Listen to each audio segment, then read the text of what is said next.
Assalamualaikum warahmatullahi wabarakatuh. Saya Lutfia Azmi Nur Sabrina, NIM 1908108023, jurusan Pendidikan Islam Anak Usia Dini, YIN Syekh Nurjati Cirebon, semester 5 kelas A.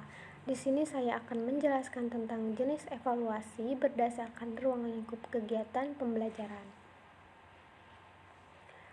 Pengertian evaluasi pembelajaran. Dalam proses pembelajaran, guru akan mengatur seluruh rangkaian kegiatan pembelajaran, mulai dari membuat desain pembelajaran, melaksanakan kegiatan pembelajaran, bertindak mengajar atau membelajarkan, melakukan evaluasi pembelajaran termasuk proses dan hasil belajar yang berupa dampak pengajaran. Peran peserta didik adalah bertindak belajar, yaitu mengalami proses belajar, mencapai hasil belajar, dan menggunakan hasil belajar yang digolongkan sebagai dampak pengiring. Melalui belajar, kemampuan mental anak didik semakin meningkat. Hal itu sesuai dengan perkembangan anak didik yang berimajinasi diri, sehingga menjadi utuh dan mandiri. Dengan demikian, evaluasi pembelajaran itu dilakukan oleh guru untuk mengukur sampai sejauh mana tingkat penguasaan dan pembelajaran yang dilakukan oleh anak didik selama mengikuti proses pembelajaran setelah sebelumnya melakukan penilaian. Lalu ada jenis evaluasi pembelajaran. Yang pertama, evaluasi formatif.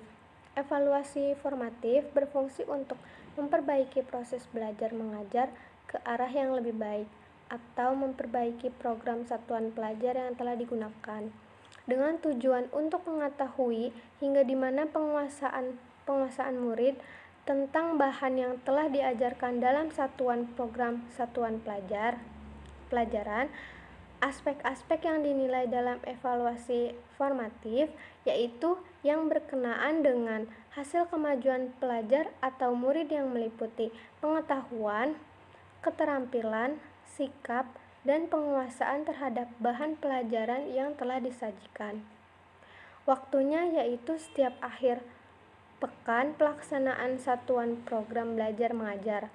Oleh karena itu, evaluasi formatif penilaian yang dilakukan pada akhir atau ketika pelaksanaan program belajar untuk melihat tingkat keberhasilan atau sejauh mana tujuan yang telah dicapainya.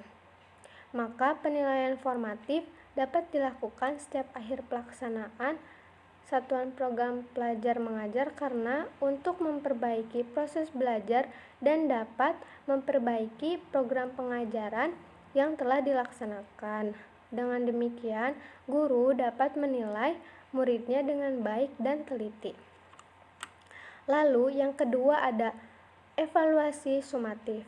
Evaluasi sumatif berfungsi untuk menentukan angka atau nilai murid setelah mengikuti program pengajaran dalam satuan semester, akhir tahun, atau akhir dari satuan program bahan pelajaran dari suatu unit pendidikan. Evaluasi tersebut bertujuan untuk mengetahui taraf hasil belajar yang dicapai oleh murid setelah menyelesaikan program hasil pengajaran dalam satu caturulan, semester, akhir tahun atau akhir satuan program bahan pengajaran pada suatu nilai unit untuk pendidikan tertentu. Sedangkan aspek-aspek yang dinilai adalah kemajuan belajar meliputi pengetahuan, keterampilan, sikap, dan penguasaan murid tentang materi pelajaran yang sudah diberikan. Waktu pelaksanaannya akhir caturulan, semester, atau akhir tahun. Lalu yang ketiga ada evaluasi placement atau penempatan. Evaluasi placement berfungsi untuk mengetahui keadaan anak termasuk keadaan seluruh pribadinya agar anak tersebut dapat ditempatkan pada posisinya yang tepat. Evaluasi ini bertujuan untuk menempatkan anak didik pada kedudukannya sebenarnya berdasarkan minat, kemampuan, kesanggupan, serta keadaan-keadaan lainnya, sehingga anak tidak mengalami hambatan dalam mengikuti setiap program atau bahan yang disajikan guru. Aspek-aspek yang dinilai meliputi keadaan fisik, psikis, bakat, kemampuan atau pengetahuan, keterampilan, sikap, dan lain-lain. Lalu, evaluasi diagnostik. Evaluasi diagnostik berfungsi untuk mengetahui masalah-masalah apa yang diderita atau yang mengganggu anak didik, sehingga anak mengalami kesulitan, hambatan, atau gangguan ketika mengikuti program tertentu. Evaluasi ini bertujuan untuk mengetahui atau membantu pemecahan kesulitan atau hambatan yang dialami anak didik waktu mengikuti kegiatan belajar mengajar pada suatu bidang studi atau keseluruhan program pengajaran. Aspek-aspek yang dinilai yaitu hasil belajar, latar belakang kehidupan anak, keadaan keluarga, lingkungan, dan lain-lain. Evaluasi tersebut dilaksanakan setiap saat sesuai dengan kebutuhan. Evaluasi diagnostik merupakan salah satu penilaian yang sangat penting bagi peserta didik karena bisa menjadi kelemahan-kelemahan yang dapat mengganggu prestasi anak. Lalu selanjutnya ada ruang lingkup evaluasi pembelajaran. Ruang lingkup evaluasi pembelajaran mencakup semua aspek pembelajaran, baik dalam domain kognitif, afektif, maupun psikomotor. Peserta didik yang memiliki kemampuan kognitif yang baik belum tentu dapat menerapkan dengan baik dalam memecahkan permasalahan kehidupan. Ruang lingkup evaluasi pembelajaran perlu dibedakan antara penilaian dan evaluasi dalam konteks ruang lingkup ini. Dalam konteks pembelajaran, lingkup atau cakupan penilaian hanya pada individu siswa dalam kelas, sedangkan lingkup evaluasi adalah seluruh komponen dalam program pembelajaran, mulai dari input, proses, sampai pada hasil pembelajaran. Lalu ada evaluasi pembelajaran dibedakan menjadi 3 macam keluasaan. Yang pertama, pencapaian akademik. Cakupan yang penting dari evaluasi pembelajaran dan banyak dipahami pemanfaatannya oleh para guru adalah evaluasi sebagai usaha eksplorasi informasi tentang pencapaian akademik. Secara definitif, pencapaian akademik diartikan sebagai pencapaian siswa dalam semua cakupan mata pelajaran. Evaluasi pencapaian akademik mencakup semua instrumen evaluasi yang direncanakan secara sistematis guna menentukan derajat di mana seorang siswa dapat mencapai tujuan pendidikan yang telah ditentukan sebelumnya oleh para guru.